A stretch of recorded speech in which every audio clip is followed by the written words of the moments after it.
Les adresses IP peuvent être configurées statiquement ou dynamiquement. En statique, vous devez configurer vous-même l'adresse IP sur votre ordinateur, votre routeur ou votre commutateur. En dynamique, cela signifie que nous utilisons le protocole DHCP. Il s'agit d'un serveur qui affecte à partir d'un pool des adresses IP sur des périphériques réseau. Un routeur Cisco peut être utilisé comme serveur DHCP, mais en général, on utilise plutôt des serveurs Microsoft ou Linux. Maintenant, nous allons voir son fonctionnement. Ici, le PC qui est représenté sur la gauche ne dispose pas d'adresse IP. À droite, nous avons un serveur DHCP qui porte l'IP 192.168.1.254.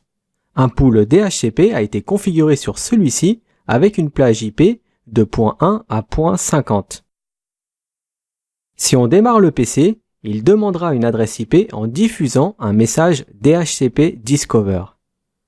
Comme le PC n'a pas d'adresse IP, il va donc envoyer ce message en broadcast. Quand le serveur recevra ce message, il répondra avec un DHCP Offer. C'est un message qui contient une adresse IP que le PC pourra utiliser. Le serveur peut aussi fournir une passerelle par défaut, l'adresse du serveur DNS et plein d'autres options. Après avoir reçu ce message, le PC enverra un message DHCP Request pour demander au serveur s'il est bien d'accord pour qu'il puisse utiliser les informations que contiennent le DHCP Offer. Et pour finir, le serveur répondra avec un message DHCP ACK. On peut le voir comme un accusé de réception de la requête du PC. Un réseau qui se situe dans un seul bâtiment est ce que nous appelons un réseau local ou un LAN. Et si vous utilisez une connexion avec un fournisseur de services Internet pour connecter votre réseau à un autre bâtiment, alors nous parlons ici d'un réseau étendu, plus connu sous le nom de WAN. Le réseau local n'a rien à voir avec la taille, donc un réseau avec 2 PC est un LAN aussi performant que 5000 PC dans un même bâtiment. Ethernet est le protocole que nous utilisons sur notre réseau local. On le trouve principalement sur la couche liaison de données du modèle OSI, mais il est divisé en 2 sous-couches. Il y a la sous-couche LLC, c'est lui qui s'occupe de la structure de la trame, et la sous-couche MAC qui définit le protocole d'accès au support. La sous-couche MAC est la partie la plus intéressante pour nous. Chaque périphérique sur notre LAN a un identifiant unique sur la couche liaison de données. Il s'agit de notre adresse MAC. Une adresse IP est un identifiant unique sur la couche réseau et l'adresse MAC est aussi un identifiant unique mais sur la couche liaison de données, la couche 2. Il y a bien longtemps, tous les ordinateurs d'un même réseau étaient connectés à un seul long câble coaxial noir. C'était notre support physique. La topologie utilisée à cette époque, avec ce type de câble, était une topologie en bus. Un réseau comme celui-ci était semi-duplex, ce qui signifie qu'un seul ordinateur pouvait envoyer du trafic et que les autres devaient attendre. De nos jours, nous avons du full duplex, c'est-à-dire que tous les appareils peuvent envoyer et recevoir en même temps. Dans cet exemple, si 2 ordinateurs envoient des données au même moment, il se produit une collision. Les signaux électriques rebondissent les uns sur les autres et la transmission est perdue. On pouvait également voir des topologies en étoile qui utilisaient un hub. Le problème avec le hub, c'est que ce n'est rien d'autre qu'un répéteur électrique. Si vous utilisez un hub pour votre réseau, non seulement il fonctionnera en half duplex, mais en plus vous aurez certainement des collisions. Un hub ou concentrateur n'est pas la même chose qu'un commutateur. Pour revenir à notre sous-couche MAC, si vous utilisez un réseau en half duplex, nous devons nous assurer qu'une solution pour éviter les collisions est mise en place.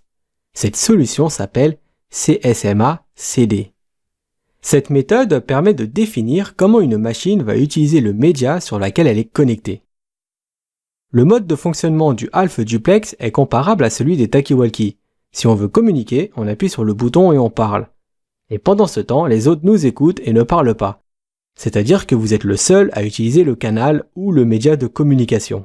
Eh bien c'est pareil avec la méthode CSMA-CD. Quand une carte réseau envoie des données, les autres cartes écoutent et ne parlent pas. Passons maintenant à la trame Ethernet. Ici, les champs les plus importants sont l'adresse de destination et l'adresse source. C'est là que les adresses MAC s'intègrent. Dans les 2 premiers champs, il figure une chaîne de 0 et de 1 alternatifs pour indiquer au récepteur qu'une trame Ethernet est entrante. Le champ longueur correspond à la taille de notre trame Ethernet. Le champ en-tête et data, c'est là où les données s'intègrent. Et à la fin, on trouve le champ FCS qui permet de voir si la frame est OK ou corrompue. Une adresse MAC est composée de 48 bits. Le champ BC est synonyme de broadcast. Si votre trame Ethernet est un broadcast, alors ce bit sera à 1. Le champ local doit être défini lorsque vous souhaitez modifier votre adresse MAC. Une MAC adresse est unique dans le monde. Si vous faites une modification dans ce champ, l'impact ne sera que local, c'est-à-dire uniquement sur votre réseau. Le champ oui permet d'identifier le constructeur parmi ses concurrents. Et les 24 derniers bits sont une valeur définie par le constructeur pour rendre unique cette adresse MAC parmi toutes ses cartes réseau. L'adresse MAC s'écrit en hexadécimal. Voici un exemple d'une adresse MAC. Passons maintenant aux différents types de câbles qui existent. Vous avez probablement déjà vu des câbles UTP. Il en existe deux types, des câbles droits et des câbles croisés. Voici un connecteur RJ45 d'un câble droit et le voici d'un câble croisé. La différence est la façon dont les fils sont connectés dans la prise RJ45. Un câble droit a la même disposition des fils des deux côtés et un câble croisé contient deux inversions de fils que d'un seul côté. Le fil 1 est inversé avec le 3 et le 2 avec le 6. Un câble droit sert à connecter deux terminaux différents, par exemple un PC à un switch ou bien un switch à un routeur. Et un câble croisé permet de connecter deux terminaux de même nature, par exemple un PC avec un PC, de switch à switch ou de routeur à routeur. La dernière chose qu'on pourrait voir sur les types de câbles est le câble rollover. Il s'agit du câble qui permet de configurer un commutateur ou un routeur depuis son PC. La couche transport est utilisée pour configurer une connexion afin de pouvoir échanger des données entre périphériques réseau. Les deux protocoles de transport qui sont le plus fréquemment utilisés sont TCP et UDP. La différence entre les deux est que TCP est un protocole fiable et UDP est un protocole non fiable. Alors pourquoi UDP serait-il aussi important alors que TCP est plus fiable ? Admettons que vous souhaitez télécharger sur Internet un film en Full HD qui fait 20 Go. Imaginez qu'au bout de 10 Go, quelques paquets ne parviennent pas sur votre PC. Eh bien, une fois téléchargé, votre fichier serait corrompu et certainement impossible à ouvrir.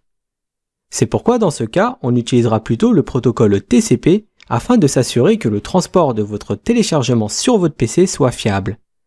Prenons maintenant un autre exemple. Vous êtes ingénieur réseau et vous vient à l'idée d'utiliser une solution de téléphonie sur IP pour remplacer vos bons vieux téléphones analogiques. On aurait tendance à penser qu'il faudrait utiliser un transport fiable comme TCP pour nos communications téléphoniques.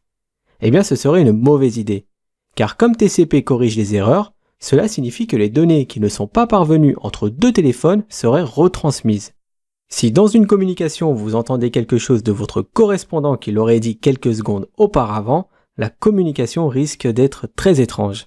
Comme il s'agit d'une communication en temps réel, nous ne voulons pas de retransmission. Il vaut mieux perdre quelques paquets VoIP que de les recevoir en retard. C'est pourquoi dans cet exemple, le protocole UDP est le plus approprié.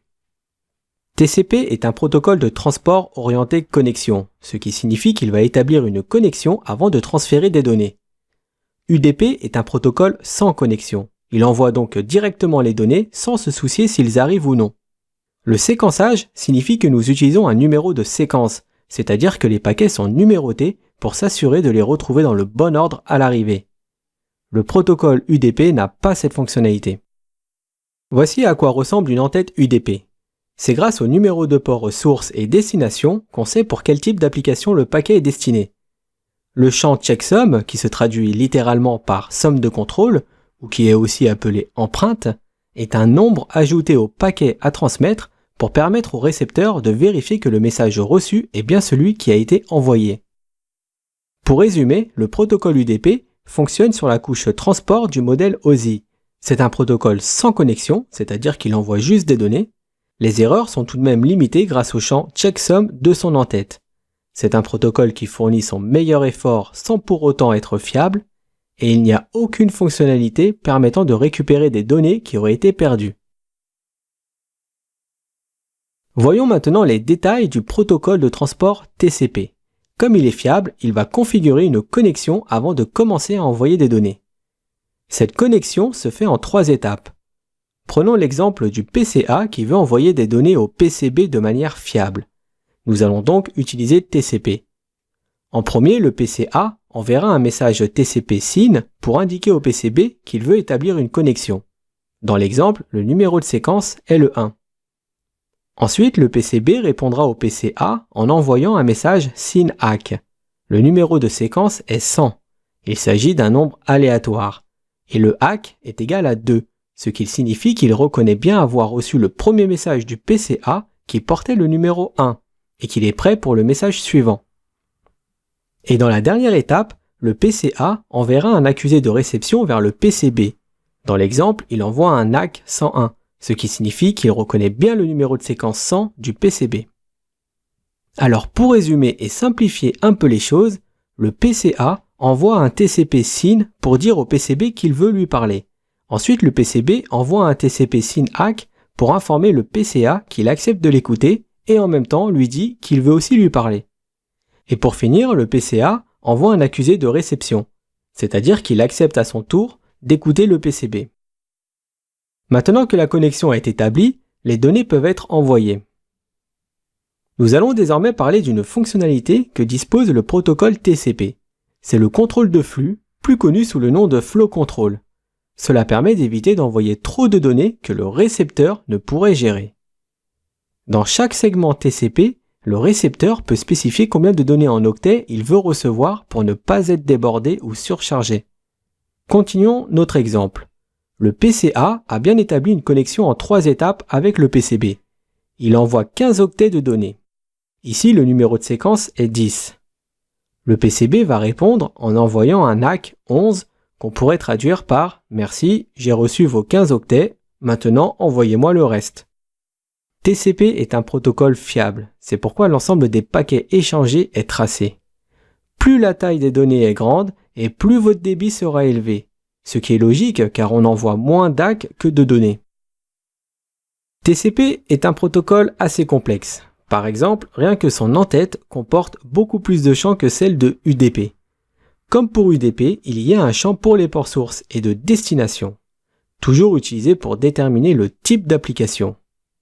On voit que 32 bits sont utilisés pour les numéros de séquence, et juste en dessous, il y a aussi 32 bits pour l'accusé de réception. Le champ flag est l'endroit où TCP définit les différents types de messages comme le SYN ou le ACK. Le champ Window Size est la taille de la fenêtre. C'est là où est spécifié le nombre d'octets de données qui sera envoyé avant de recevoir l'accusé de réception à l'autre bout. Et pour finir, il y a le champ Checksum, qui permet de contrôler que les données n'ont pas été perdues. Alors pour résumer, TCP est un protocole fiable. Avant d'envoyer des données, il établit une connexion en 3 étapes. Après avoir envoyé une certaine quantité de données, un accusé de réception validera la bonne réception à l'autre bout. Pour éviter la surcharge, un nombre limité d'octets est envoyé et il peut effectuer des retransmissions en cas d'erreur.